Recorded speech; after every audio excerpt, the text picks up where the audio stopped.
Hi guys, Retro Trek Ralph here. I've got another model review of my own models I've made over the years. This time it's the Deep Space Nine model for the USS Defiant. Now this was quite an easy-ish model to do. I mean, me and my partner both made this at the same time, but I think the lighting that she did, the actual colour of the ship was just too dark, so I ended up repainting it and redoing certain bits and bats.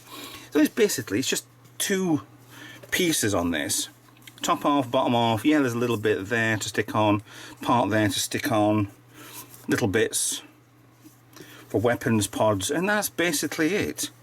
There's not much to this kit, but was upgraded. This part on here, it's cut out, and I stuck on a clear section here, same on that side, and on the back these came new with the clear blue sections on the back to make it light. So very easy-ish. I actually think that part as well just stuck onto the back as well, but not too bad. It's a very kind of solidish sort of model. I ended up filling this with plaster, just trying to get more weight on the bottom, trying to make it stand better. But with all the rest of the ships, this is kind of, it's an oddball one because everything's too mushed in together. Not much detail work, a lot of panels, but I kind of took a lot of these hints from the colour-wise of these from the original models, which is a pain in the arse to do. Just try and find out all the studio models and stuff. But yeah, quite like this one. There's not too much cleaning involved in this one, because this is very easy to clean when you're on the shelf, because it vacs easy because it's a nice big solid lump, but nothing's really going to fall off. Others have had so many things fall off and re-glued back in place and stuff. Oh, actually, I've got to show you as well. The front bit is a clear part as well. Deep Space Nine stand, so try to keep it as original as I could.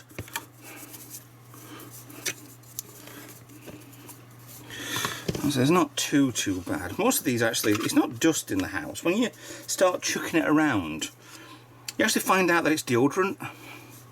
So the deodorant that you're spraying yourself, and it kind of goes everywhere. It does land on these quite a lot. Right, made an on-off switch on there, moulded into there. Does work. Power socket. I could not put power socket on there. I get a lot of paint on there as well when I did it originally. So that's why it's on a lead on the back. So let me show you then this thing plugged in. If I can find, there she goes. Thank you very much for watching. Bye bye then. Right, no, I'm only kidding.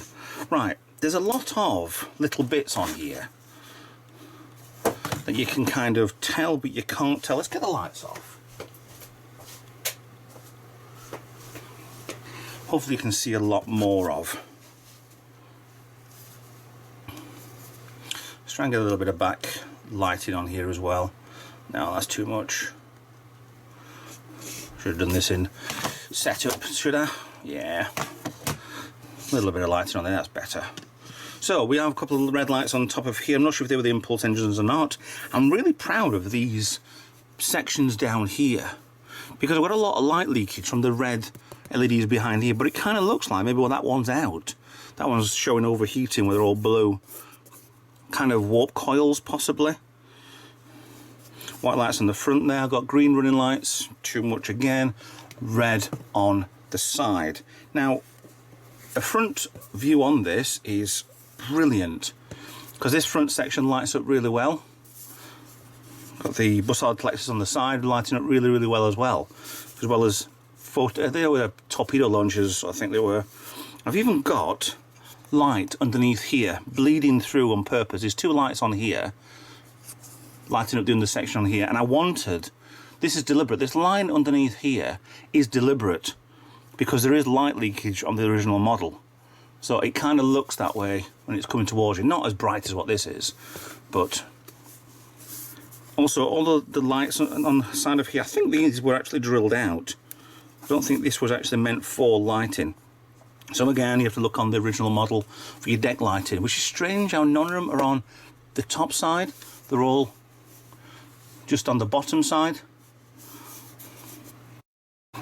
But obviously when you get round to looking at the original models and stuff, it's quite fun seeing how they were all designed and stuff. So it's a lot that you don't see on the camera, which you can see from original models. And I really do love watching stuff like that. Look at digging into the archive photos and stuff. But really do. Right, with these, with the actual parts on here, can't see it very well on here. Let me get a light and see if I can dim the light down a little bit. You can actually see inside. There's a bit of red light as well, which is bleeding in from other parts of the ship. But there's also inside here, to make it look a little bit more like there's something else in there. There's an LED at the back there, but there is a lot of silver foil inside here.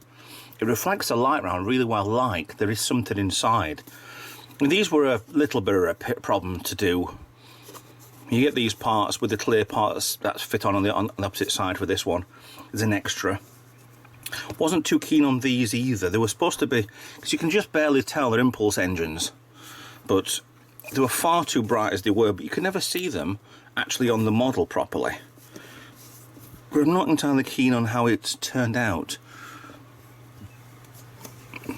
But as for the light on top of here, with the light on, you can't see it, but the light's off. It kind of, the blue glow of these really does take effect, but these are so subtle. The blue warp lights, the coil lights, and the heat exchange at the back, or whatever these parts on the back are. So it gives you a different level of type of model that you can get from this. The lighting effects and stuff. Yeah, I could have done certain things. I could have made it a bit more, well, a hell of a lot more detail, but there isn't that much detail on here. It's this single colour, the blue colour, the duck egg blue, and a lot of lights. But then all these panels all over the place. Which it's a kind of a, it looks quite flat to me. Not bad on camera, I don't think, but you know, we'll see that when I get this video published, and I'll have a look at it myself, see if it was any good or not. That's US Defiant on the front there. There wasn't very much on the number wise, the NX-74205. But again, with the lighting on the side as well, the running lights, these, if I put that off, were painted over, so you couldn't really see them. But then they do light up quite nicely red and green on the opposite side. So yeah. There's a slight problem there as well. Decals just kind of cut. It's a shame, really. I'm sure I've got some parts around anyway. I could possibly patch up something like that, then respray over. Yeah, nice clean model, these ones. And that's a lot of extra stuff put on here without really giving away too much. So, yeah. Nice little, good model to do, because you've just got the big solid lumps, not many parts coming off. Actually, there's another part there, that's another part comes off. There's your bridge section there, so yeah. Good model, quite like that one, it's quite one of my favourites. So, anyway, thanks for watching. If you like that, please like and subscribe, put the thumbs up, comment if you want, just give us a quick hello if you like, and I'll see you in the next video. Bye for now.